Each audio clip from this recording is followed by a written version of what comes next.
What's going on, everybody? It's Jamie. And John. And welcome back to the A-to-Z Reseller podcast. How's it going, John? Pretty good. We were about to ask, how's your week been, I think, but it's actually been 2 weeks, hasn't it? Yeah, we went a little long, but that's okay. Yeah. So we missed a week, folks. I hope you didn't miss us too much. We definitely missed you, but yeah, no, it was just one of those things. I just had a bunch of crazy stuff going on. I was away dog sitting, and the situation did not allow for me to have a good, quiet, controlled conversation with you. So here we are. But yeah, I mean, other things are pretty good though. That's awesome. It worked out really good. I was just gonna make it work, but my week was so jam packed, and I was trying to catch up from post vacation.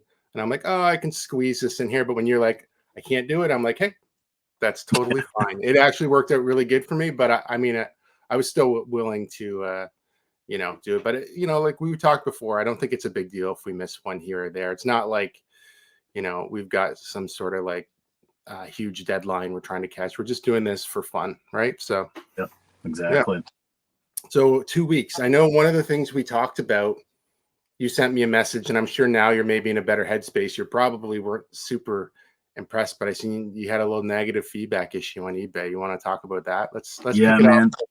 With some blood pressure medication. Yeah, let's kick it off. Everybody, take a drink and get ready. I'm just bringing it up on my screen here so I can actually read the feedback exactly as it was. But I did get a negative feedback. Oh my God, come on now. So there's been a lot of weird buyers lately, and it's happened on eBay. And actually, I've got a couple of return requests, cases open on Poshmark as well since we talked. Oh wow, okay. Yeah, but let's talk about this eBay negative feedback for a second. They say, the way this item was pictured led me to believe I was receiving 3 items instead of just 1. Item also was not in the condition it was described, as the seller doesn't accept returns. I don't even really know what that means, but essentially, I had a multi-quantity listing that had 3 items, 3 of the exact same item, and the cover shot was the 3 of them there. But to address the first point, the way this item was pictured led me to believe I was receiving 3 items. Well, I mean, had they read anything or understood multi-quantity listing, like they would have had to, when you're buying a multi-quantity listing, you have to choose how many you want. Like you have to add a quantity to your cart, basically, right? So, they didn't understand that. That's fine. But then also was not in the condition it was described. Well, it was new in box. And had they read the description, so they're claiming I didn't describe it properly, but had they read the description, the very first line of the description was explaining it was a multi-quantity listing. That this is for 1 item, but there are 3 available at the time of listing. So there's just so many things going on all at once, like they were just talking about how many multiple things were wrong with it. And it's like, this is not correct. Like I hate to say it, but you're an idiot, but also they're lying because they're saying that, I didn't describe it properly or whatever, but without telling me, they've told me they haven't read the description. Right. Right. eBay did nothing about it. I sent the feedback request, revision request. Obviously the buyer decided, no, I'm not doing that. I'm not changing it from negative. And, so then I contacted eBay and they're just like, no, can't do anything about that. So even though they've admittedly didn't read the description and they're making false feedback as a result, eBay is just like, yeah, we can't do anything about it. Yeah, that seems a little, I know there's a different times where there's sort of like that fine line or a little bit of gray, but you would think that the person sort of admitted that they didn't, you know what I mean? They didn't read it properly, but they're still unhappy. Right. I mean, did you at any point? So first of all, do you want to say what the actual item is? We can throw it. I can find it and throw up in screen. Oh yeah. It was just this like little wrestling figure. Like some people would probably recognize, like remember the wrestling character, the Godfather. You know, Yeah. he was like that big black dude, like the pimp dude or whatever. Yeah. Before that, he played Papa Shango in the early to mid 90s. Yeah. I But like, this was his character, Kama, Kama. yeah. And I had 3 of those exactly the same, new in boxware, you know. And so it was like a $10 purchase. So this guy really thought he was getting 3 of these for $10. I mean, come on. Don't be an Yeah. idiot. I know one of the things that you had said to me too is I think you said the guy had like a good amount of feedback too. It wasn't like he was new and trying to be just like a jerk or something, right? Like he Yeah. obviously, Yeah, yeah, it wasn't a new buyer. Well, no, I guess, I mean, he did only have like 30 some feedback. So it's not like okay. it's a newer account, but I mean, he's been around enough. It's not like it was a 0 or a 1 or a 5 or Yeah. something. And he's only been on eBay for a month or two. Like he's obviously made some purchases and whatever. I mean, yeah, just craziness though. It is. Did you at any point, just curious, because I go through a lot of emotions and thoughts when I go through anything like that. Did you ever offer like, would you be happy if you could return it, or if I like, you don't have to offer somebody money necessarily, but did you kind Yeah. of try to work with them that way to get maybe even a neutral solution? He just wasn't Well, willing to. Well, Right? yeah, and I did send a message and was like, you know, after replied to the feedback and, you know, I explained all of that in much more diplomatic terms in the Yeah, feedback for sure. reply, right? So that anybody reading it who's like, oh, this guy's got a negative, let me go check it out, can see my reply and realize, oh, okay, this was clearly the buyer not understanding what they were doing. But I did send the guy a message and was like, look, you know, you didn't even message me first. And, you know, you say about buyer doesn't accept returns. Well, that's true. By default, I don't. But like, you didn't even message me and say, hey, this was a misunderstanding. I thought I was getting 3. Like, had you done that, we could have worked something out. I mean, I've sent you a revision request because I don't think it's fair. And, you know, like, let me know if you want to try to work something out. Never heard anything back. So that was another thing I mentioned to eBay. It's like, look, I tried to contact this person to try to work something out, and they just completely ghosted me and didn't even reply. It wasn't even like a, you know, no, go F yourself. It was literally no reply at all. So it's like, you know, what more am I supposed to be able to do here? Yeah, that's one of the reasons why I know that like the feedback revision is one thing, but when you leave feedback on their feedback, you can't edit yours. I think they can edit their feedback, but whatever you put is just there. So I'll like wait until I think it's dead in the water before I'll put something so that I can like at least say like I offered this person a refund, blah blah blah. They have not responded to me. Yeah. So it's so you can at least have it like even if you know you're in the wrong, you can have like a clear cut vision to somebody else that's looking at it like, hey, I'm still willing to work with this person and they're just not talking to me anymore. So Yeah. you know, there's nothing you can do about the feedback, unfortunately. You could probably be super annoying and try to. I've actually been so annoying when you could still do eBay for business and you can message them through, or sorry, the Facebook one. Right. The what was it called? eBay for business on Facebook. They've took it away. You can't even do it.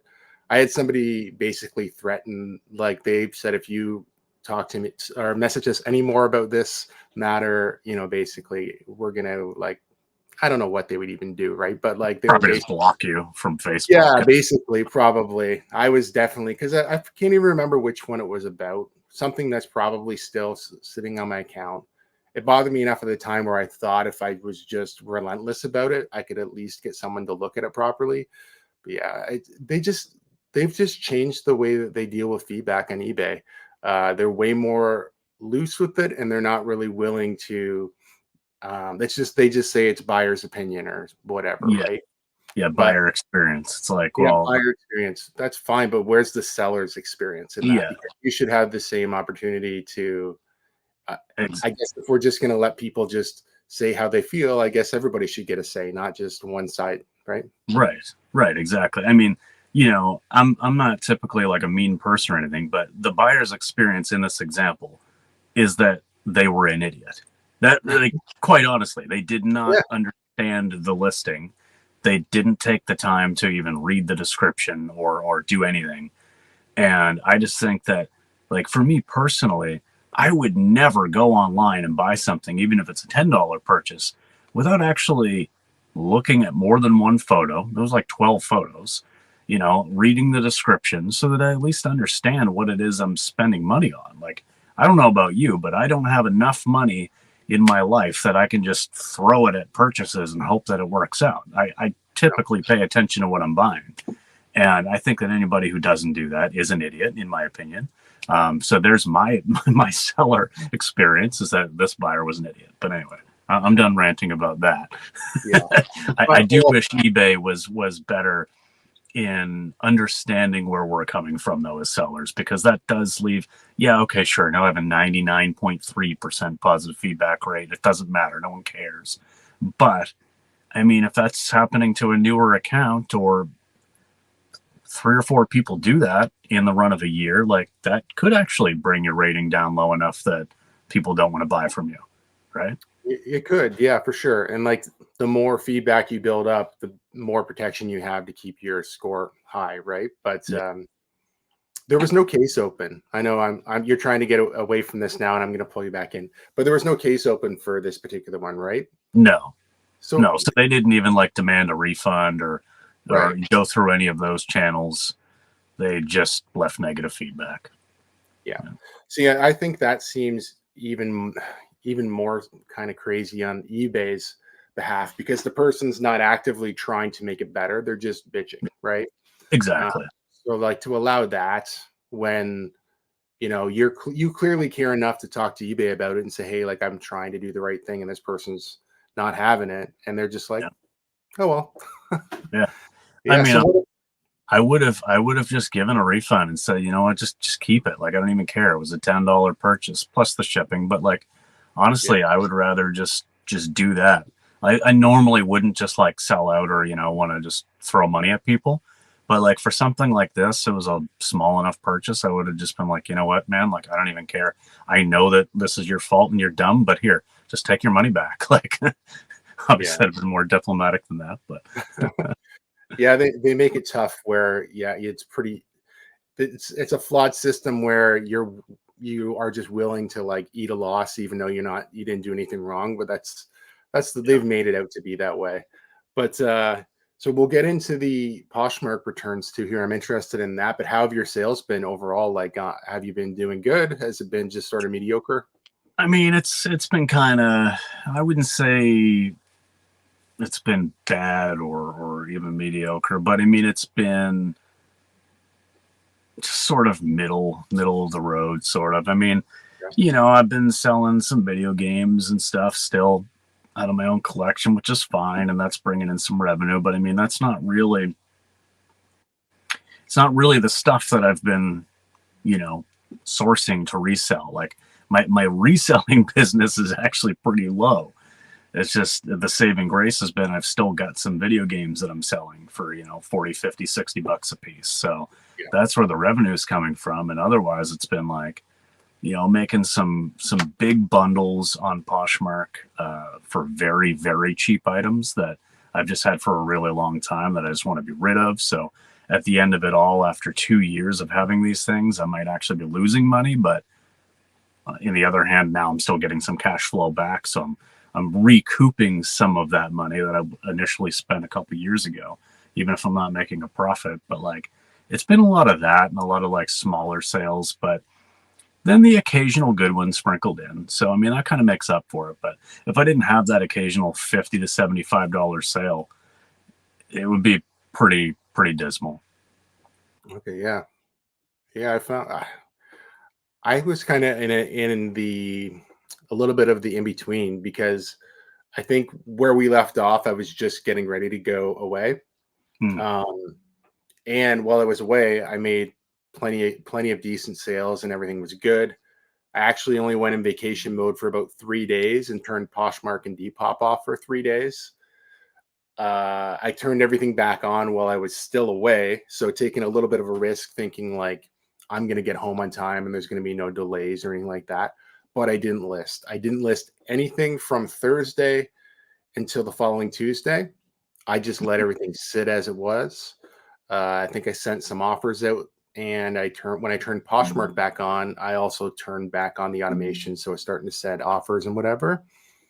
So everything seemed really good. And then I got back home and I started listing and doing everything good. But that Thursday to Tuesday of not listing anything, I think really killed the algorithm for me. I haven't totally bounced back yet, but the one good thing is I've been working through a combination of working through my death pile and then delisting stuff and throwing it on ebay.com. So I haven't been outsourcing and spending money. So that in that way, things have been good because it's not like I'm bleeding money and not getting any sales. I'm not spending any money, only on shipping. Right. But totally, yeah, like hit the brakes for sure. When you don't list, you definitely notice it for sure. It's amazing what even 4 or 5 days of no listing does when you're used to listing every day. Or even if you like do miss the occasional day, I think you get a little bit of grace with it. But like if you're on a roll and then all of a sudden you take your foot off the gas for a second, it's just like, oh, okay. Like it's kind of like, you're a baseball guy, so you've probably heard plenty of the announcers and stuff talk about this before, but like, baseball's a game of what have you done for me lately, because it doesn't matter what your career stats are. If you're having a bad season, you're having a bad season, you got to win the game. And it feels like the algorithms are working that same way. It's like, well, you haven't done anything in 2 days, so screw you. You might have listed every day for 6 months, but you've been quiet for 2 days, so forget you, on to the next. It's just, I don't know, it's like, where's the loyalty? Yeah, it's pretty tough that way. I could have done things to make it easier on myself, like just go into my oldest items on eBay, delist them and relist them, even if I didn't manipulate anything, just to get a new listing up. But I just wanted to enjoy my time away. I'm like, I don't want to think about it. No. I think I answered a few questions from people that asked questions, but that was it. I tried to just turn it mentally off, which is really hard for me to do, honestly. But that's what I tried to do anyway. You need to do that sometimes, though, because man, it's easy to get burned out. I mean, I know you and I have talked about this before. You're like, yeah, I leave a full-time job and now I do this full-time, but now you don't have any days off because you do it every single day. So you're working more now than when you had the full-time job. And like for me, I've got the job and I'm doing this as a side hustle, but like I'm working in the evenings, I'm doing stuff on the weekends, and it is really easy to just get to a point sometimes where we're just like, you know what? No, I just need to take a couple of days, and you got to do that, because if you just keep barreling through, like, our brains aren't machines. They need to be turned off every now and then for a little while. So take the weekend. The algorithm will love you again as soon as you start hitting doubles again. Yeah. I'm back in the swing of things for sure. The other thing that mentally is really actually been a big plus for me too is I'm consistently still shipping in some of my orders so like instead of going to London twice a week, I did go once this week, and then today they picked stuff up on my front porch. So that I really like going to the bins and all that, but it is a big chunk of my day. It's like a 4 or 5 hour commitment that I'm not doing something else that's productive, right? Right.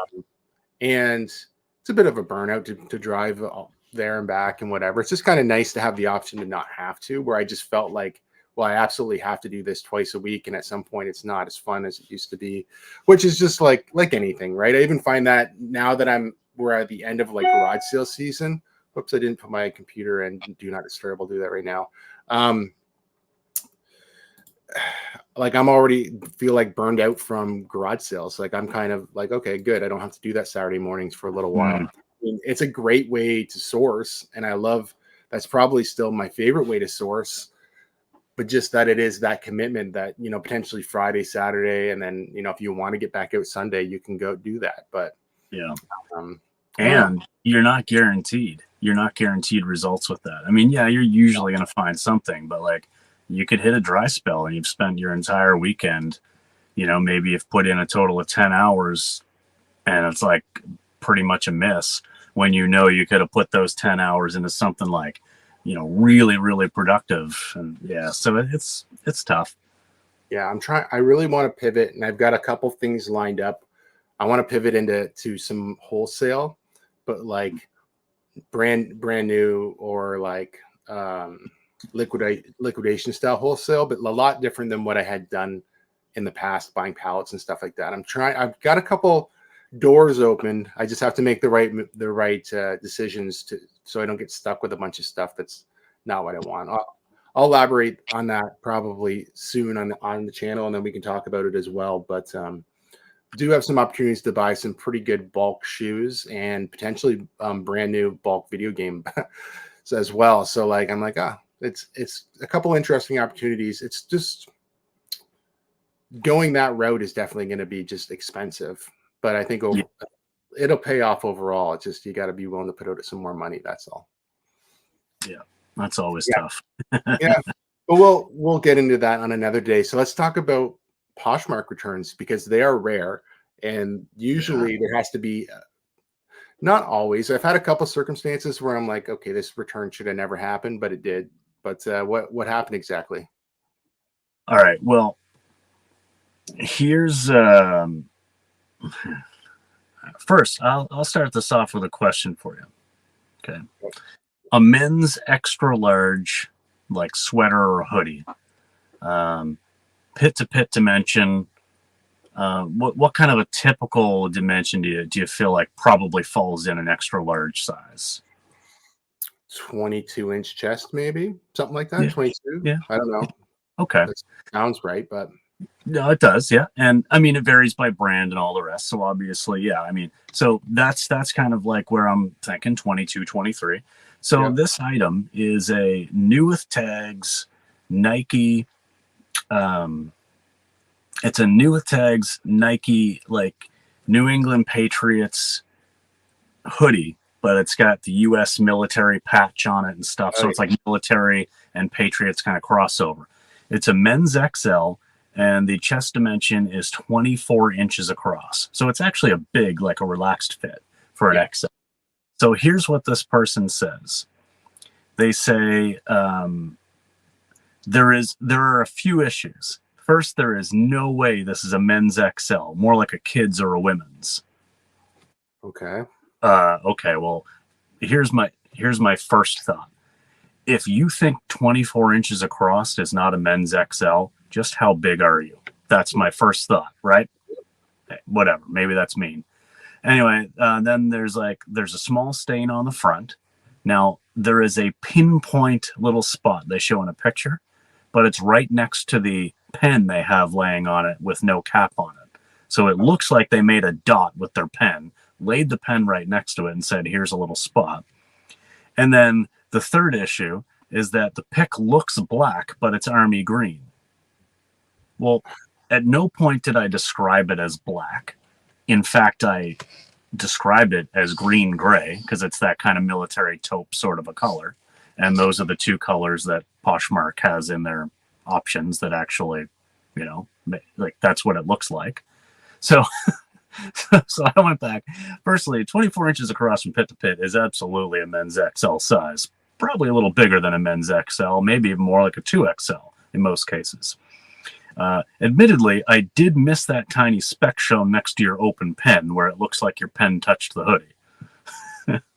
The listing did not claim the sweater was black. In fact, the colors chosen were gray and green, which actually is exactly what your photo looks like and exactly what I described it as. I don't know where you got black from, just being honest. That the military, that makes sense because most of the military stuff is either that kind of color or like this kind of green color, right? Like the photo didn't look green or didn't look black. So I have no idea where that even came from. Like that's completely out of left field. Yeah. So anyways, I was like, it would appear the only potentially legitimate issue is that tiny spot, which looks like it came from the pen that you have laying on the hoodie. Anyway, Poshmark actually decided to go with them and approve the return, which I think is absolutely nuts because all three of those things seem completely ridiculous. But Poshmark's, after careful review, we've approved the buyer's return request due to the following reason: undisclosed mark. Oh, jeez. So they clearly had no issue with like this guy being completely out to lunch on the sizing or the color thing that he just completely made up. Like, you think 24 inches across is a kid's XL? Like, Yeah. come on. Because they don't normally return based on fit unless it is something absolutely ridiculous. That sounds like it's spot on for the size, right? Yeah. So anyway, that's just craziness to me. Like, I don't understand that one at all. It's the first one. It's the first return I have on Poshmark. There was one other one where someone opened up a claim because there was actually a flaw that I completely missed, and I was like, you know what, Poshmark, go ahead and just cancel the order, like, and then that way they're not on the hook for the return label. Like, I don't even want it back, you know what I mean? And I don't want Poshmark to have to pay out of their end, as they do, for a return label so that I can get back this flawed item that maybe I can sell for $10, but like, I missed it, right? So I was like, hey, shit, that's my bad, you know? Yeah. But then 2 in like 5 days. Should I just jump right in the other one? Yeah, for sure. Okay. All right. So this one here was a new with tags. Like, it was a very colorful, like pink and blue and black and yellow faux leather studded motorcycle jacket, women's motorcycle jacket. And they opened up a return request saying that the item is broken, damaged, or stained. And their comment says, the jacket smells terrible, like mildew from a basement. I cannot wear it, and I'm allergic to mold and mildew. Okay. And they showed a picture of the jacket for some reason, as if we can smell the picture, right? So I just went back with, hey, you know, this was stored in my house, which is a mold and mildew free space. I'm really not sure where the smell would have come from, but I mean, it must have been while in transit. I haven't heard anything back. They haven't approved or denied this one yet. It's still kind of in limbo. I mean, I get it if people are scent sensitive and stuff, but I mean, I know that this thing didn't smell like mold or mildew, you know, this overwhelming, nasty smell that this person just can't even have this item. So I don't know what to do about that one. I mean, that one may not actually be like the buyer being crazy or something. That could be some legitimate thing where it picked up a stench along the way, but it certainly didn't smell like that when it left my house. So I don't know what to do about that one. Yeah, I don't know what under policy. And I don't know how Poshmark will handle that, you know? Yeah, me neither. I've had a return where I've listed something as shoes as men's and they were women's, or vice versa. I don't remember which it was. And I'm like, oh, I can clearly see that on the tag after they sent it. And I'm like, yep. And then I looked at another listing and I'm like, oh, yeah, I just listed this wrong, and then never checked it, right? I just went with it. And then I had another one that was another pair of shoes that I washed, and it actually damaged the sole, and I never really did a flex test, and it started to crumble after. And I had said to the person, like, because I forget what exactly how they worded it, but I'm like, why these actually got washed in the washing machine? They were like Merrill barefoot shoes, like those ones that are almost like the 5-finger type shoes. Right. With the vibrant sole or something. Yeah. And after I said I washed them, they're like, yeah, you're probably not supposed to. That's probably why this is breaking down. But yeah, and in both cases, I knew I was wrong, so I was just I didn't really fight the returns or anything. But it's rare that you even get anything. I've had people try to return stuff because of fit or different reasons, and Poshmark just says no. Yeah, they're usually really good. I'm really surprised that they allowed that first one, because, you know, it was 3 potential issues and 2 of them were completely bogus, right? Yeah. So it just seemed like this person was just fishing to return it for whatever reason they could. The second one, I don't know how they'll handle that. I mean, there's no way they can prove that the buyer's making it up, because nobody can smell a picture, right? They kind of have to believe them. And I mean, I'm going to get it back. It's going to smell perfectly fine. I'm going to resell it, but it's just annoying, I guess. It is. I don't know how well Poshmark tracks people who do stuff like that. If they're like, okay, this person's ridiculous, and they just, you know, they're always trying to do that, or it's so hard to say. Like you would assume the person's being truthful, but then it is hard to return stuff on Poshmark. So if you kind of got like maybe the way you can get around the rules, maybe that's what this person uses, right? So, you Yeah. would hope that's not what they're doing, but Yeah. Maybe it just didn't fit. Yeah. But, oh, this smells terrible. I can't wear this. Right. Right. Yeah. I've tried that doesn't fit before and I had to keep it. Let's try something new. Yeah. It's hard to say. I would think, I would, if I thought something was gross or whatever, I'm sure you're the same. You'd either wash it, or if it's something that can't be washed, I probably wouldn't bother listing it, because why would you? You're just expecting a return at that point.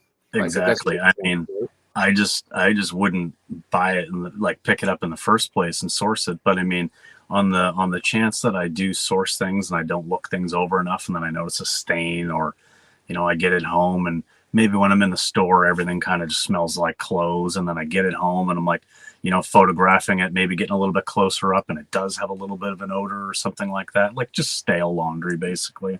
I'll either wash it, or if it has a stain or something, I'm like, you know what, I don't even care. I'll just toss it in the garbage. It's like, it's not worth it to me to even like mess with it, So, I mean, definitely if there's a legitimate issue, I'm either not going to be selling it in the first place, or I'll own up to it. And I've done the same thing with the shoes the same way. Actually, it just recently happened to me within the last month. I sold a pair of men's New Balance shoes. They were in great shape, made good money off of them. And then buddy gets them and he's like, hey, these are women's shoes. Like, unfortunately, these won't fit me. Like, this isn't going to work. Will you take a return on this? And I realized by the time, I paid the return shipping, I was just like, you know what? Do you know anybody else who can use them? That's my bad. My mistake. Like, it's just, I can see it. I even see like the photo inside shows the label and it even says women's, but I listed them as men's. Like, I don't know why I did it. Right. But I was just like, you know what? I'm just going to send you a full refund. And if you know anybody who can use them, just give them to them. My apologies. Like, so I'll own up to any mistake if I make one, but I don't know what to do on this one.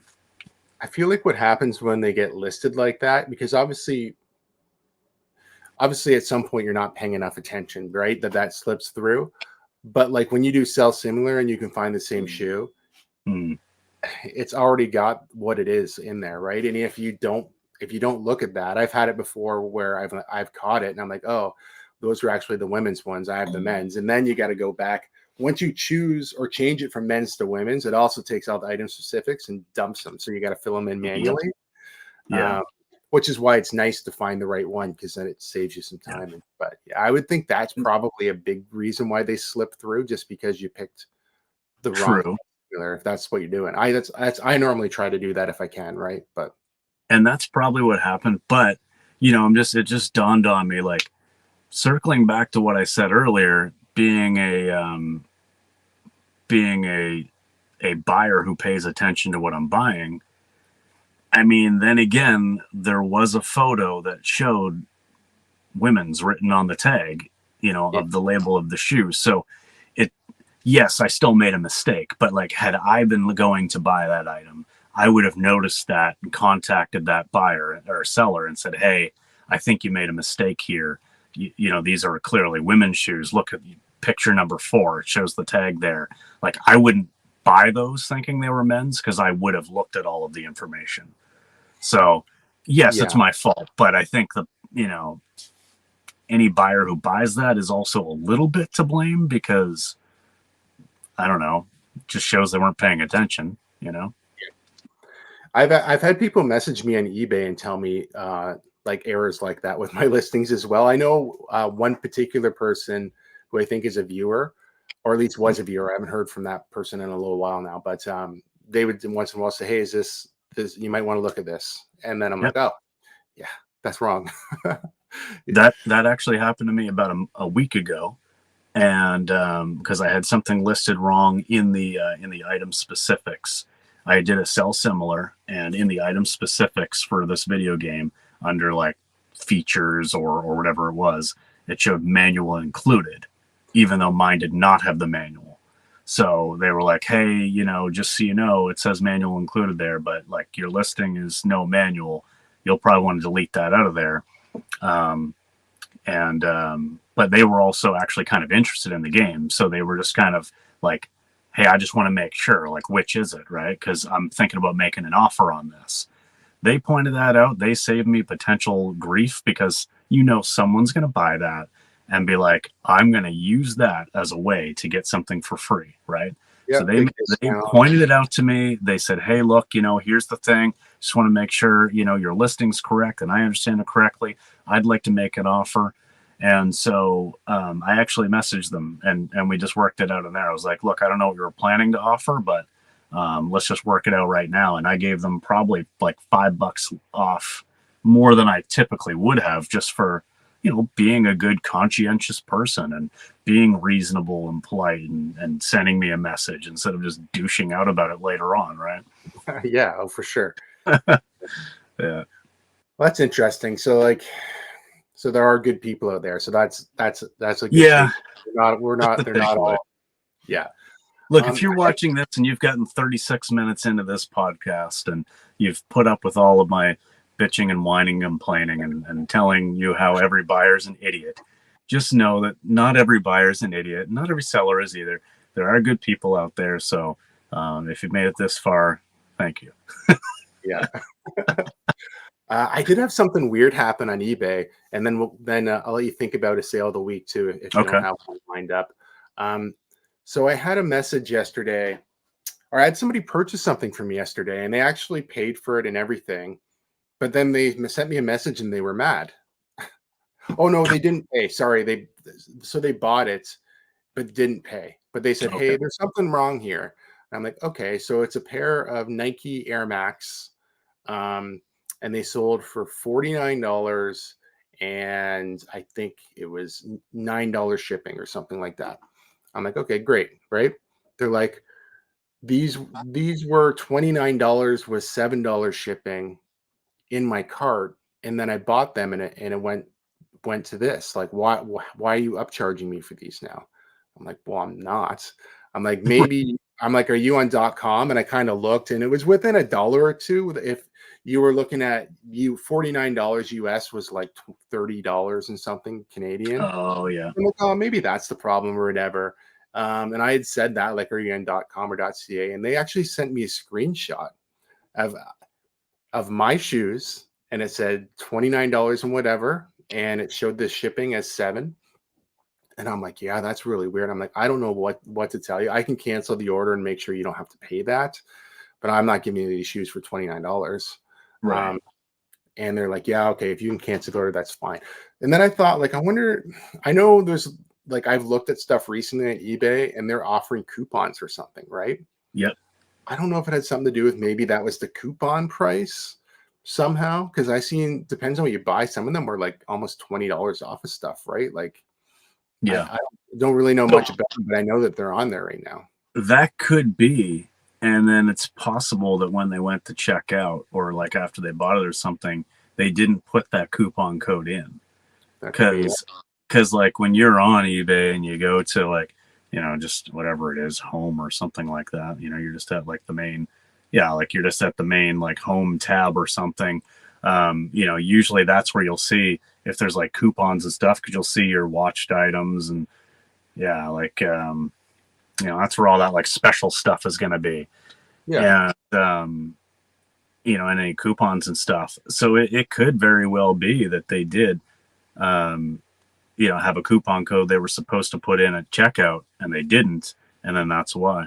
But they were seeing the discounted price as if the coupon was applied. Right, exactly. And I've just never had that before. Like, Yeah. at first I'm like, is this person like trying to like pull one over on me? Like, I don't know. Like, and I was just trying to logically think through it, and it was like, just wasn't happening. But yeah, I've never had that before. I'm just trying to load up my Poshmark here for my sale. I can't remember exactly what it was. Did you have a sale of the week? I guess we have 2 weeks. I do. I gotta do something different though. Sorry, we're still on the eBay thing because you're talking about weird stuff. Here's a weird thing that literally just popped up as I'm like, we just did this whole segment on eBay.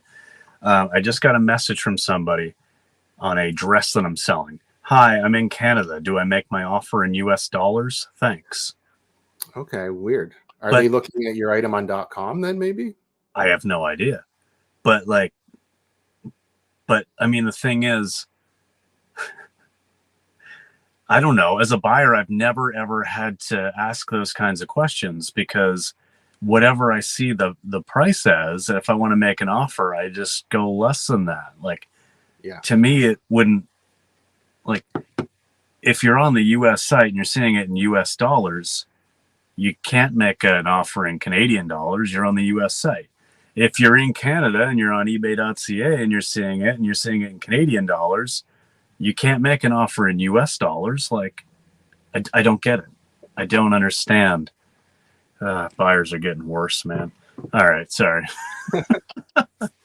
Yeah, no, Or I don't know. I think that's one of the things I'm trying to work against or away from, right? Like me moving all my stuff, all my eBay items to .com, everything's going to be in US dollars. right.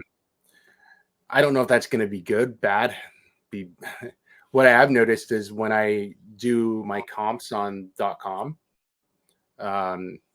things look a little better. Like I think everything's priced somewhat reasonable, but then when I look at like how I've repriced it on actual like Poshmark.com or Depop, I have that way too high. I think because our dollar is so much different right now, I think it's like, is it 30 cents on the dollar? It's really bad. Oh Right? yeah, Like we're worse than that right now. I think we're at like $1.36 or something. yeah. So like there's like so many items that I just had priced way too high in US dollars. So I've been noticing that I've been getting sales based off of adjusting my price essentially. But yeah, we're at $1.35 right now. yeah, terrible. So great time to sell to the US, but a terrible time to buy something from the US. But yeah. But I think there is a lot of confusion though too still, like when you have stuff listed in Canadian, there it does show like a C, I think, if you're looking on .com. But like I think people still get confused by that. And when they send you like a weird offer, I kind of believe myself a lot of times they think they're sending it like I think there's a confusion between the currency there. But maybe not. Maybe people are smarter than that when they're looking at it, but it doesn't feel like it sometimes. It doesn't. And like, you know, when I'm on eBay, I mean, I do almost everything from the app. Every single thing I see when I am on the app, when I'm searching and I'm looking for something to, you know, to buy or whatever, I mean, it shows me in Canadian dollars because I'm in Canada using the Canadian version of the app. Like it's never, ever, you know, occurred to me or dawned on me that, oh crap, I need to send an offer in US dollars because this person's in the US. Like, right. I don't need to worry about that. Like the app is doing all of that for me. Right? I don't know. It's just so weird. But yeah. What were we talking about before that? Oh, sale of the week. Yeah, sale of the week. Yeah. Okay. I did have a cool one. I found, you know, within the last probably like 3 months at that local Frenchie's thrift store, I found a Resident Evil 3 promo tee. And so it was from, you know, the mid 2000s or whatever it was. And it was like, you know, so Resident Evil 3, and it had like some figures. I think Nemesis was the main bad guy or the villain in that one, I think. And it had like a little bit of a tie-dye pattern and stuff. And that particular shirt was pretty rare. Like it was a pretty rare Capcom promo tee for Resident Evil 3. And I was seeing some similar listings all in triple digits, and only one had sold within the last, I think, because now you can actually look at some of the sales data back further than 3 months on eBay, even on the app. You can get some more historical data. And I think I only ever saw one that actually sold, and it was like $120 or something. So I had it listed kind of high, but it's been up to 3 months. Sales have been down a little bit. Somebody offered me $75 on Poshmark. I mean, I paid $5 for it. So yeah, I took that. But yeah, it was kind of cool. I wish it was my size, but it was like a 2XL or something. Wow. Yeah, that's a cool shirt for sure. Yeah, I had so part of my delisting and moving stuff to eBay.com, I've also been delisting it so if it's a pair of shoes, I delist it across every single platform, reprice it, relist it on eBay, fix anything that was maybe wonky with it, maybe change the title a little bit, and then I put it back on all platforms in its new price. Okay, so one of the things I did was a pair of Vapor Max, so Nike Vapor Max from, I think these ones are 2020, so they're newer. And they sold for $72 USD on Poshmark.com. And I think it was almost a $10 difference. So I actually lowered the price about $10 when I relisted them. And they sold like pretty quickly. And I've been sitting on these for maybe a month and a half or something. I thought they would sell faster, to be honest, but I definitely had them priced too high, and high enough that I wasn't even like catching the attention of people, which $10 doesn't sound like too much. But if we're talking about the difference between $10 Canadian and US, that's, more like probably like 13, 50, 14 overpriced, right? So it does make a difference for sure. But yeah, I've been noticing that happening more and more. I thought moving things would spike my eBay sales. I'm seeing more sales on Depop and Poshmark.com based off of me just changing my price a little bit. But nice. Yeah. That's pretty cool. Yeah, that's a good. The Vaporflies still hold some good value. Yes. Yeah, the Vapor Max, I even, you got to be careful because those ones have like all the air bubbles on the bottom. Yes. You got to make sure that the air is still in there because they can look really good, but then be garbage. So you got to be careful if you do see those ones out there. But worth a pickup for sure. Yeah. So what else has been going on? Anything, your baseball's all wrapped up, right? Softball's all wrapped up. Bowling season has restarted. So this upcoming Monday will be night one of the league, and so of course that's small ball candlepin bowling out here in Nova Scotia, and so that started back up. So now I got something to do on Monday evenings again, and probably going to do a little bit more dog sitting stuff over the next month or two. Don't want to do any over December, but that usually picks up this time of the year for some extra cash because people are wanting to go away and visit family and do things like that. Or, November's not a bad time to visit Florida. It's not too hot, so people will do that. But otherwise, really just trying to take it easy and try to enjoy some of the free time instead of just being on autopilot all the time. That's cool. That sounds pretty good. I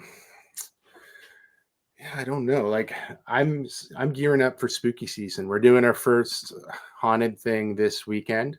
So it's the first weekend it's called Scream Parks, I think it's called, in Kitchener. It's like a water park / you can camp there, but they do like a pretty good like haunted house through the woods. And then they have like a couple trailers set up back to back to back. So they make rooms that are all just going this way. So that'll be the first one of the year. Like every weekend, probably now until Halloween, we'll do something Halloween related. So I'm pretty excited about it. This is my favorite time of the year. The weather's perfect right now too, which I know my parents are coming home sometime this weekend from the East Coast. They had said the weather's took a big dip. Has it got way colder out there? Yeah, it did. I mean, we're still having plenty of days that are in the high teens or even low 20s and stuff. Like, it's still been nice, but overnight is getting much colder. Okay. So, like, we took the AC out and, the windows get closed up at night most of the time now. I mean, if it's dipping under 10 degrees, the window's getting closed up. Yeah. If it's like 10, I'll sleep with the window open because I'll just burrow down in the blankets, and I love that, a cold room and a warm bed.